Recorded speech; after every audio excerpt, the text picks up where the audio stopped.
Nagulat ang mga netizen sa biglang pagpanaw ni Mercy Sunot, isang magaling na bokalista ng iconic Filipino rock band na Aegis. Pumanaw siya Lunes 18 ng Nobyembre taong 2024, sa edad na 48 matapos ang mahabang pakikipaglaban sa cancer.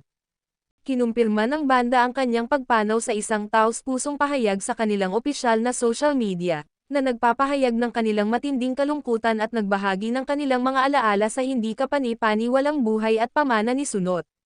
Si Sunot ay nakikipaglaban sa parehong baga at kanser sa suso at kamakailan ay sumailalim sa operasyon sa baga.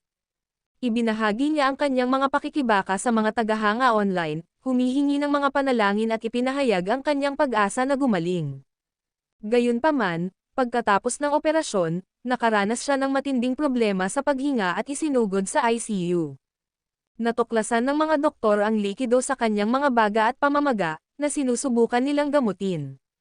Ang pagpanaw ni Sunot ay nag-iwan ng bakante sa eksena ng musika sa Pilipinas, kung saan nakilala siya sa kanyang makapangyarihang boses at sa kanyang mga kontribusyon sa mga iconic hits ng Aegis tulad ng Halik, Luha, at Basang-basa sa ulan.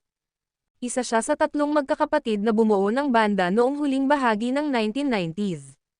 Ang Aegis ay naging isang kilalang puwersa sa eksena ng OPM, Original Filipino Music, sa loob ng mahigit 2 dekada, na nakakabighani ng mga manunood sa kanilang mga taos-pusong balada at masiglang pagtatanghal. Ang pagpanaw ni Sunot ay isang malaking pagkawala para sa industriya ng musika at sa kanyang mga tagahanga, na magpakailanman ay pahahalagahan ang kanyang boses at ang mga alaalang nilikha niya. Hiniling ng banda na magsama-sama ang mga tagahanga upang ipagdiwang ang kanyang hindi kapani-paniwalang buhay at ang pamana na kanyang iniwan.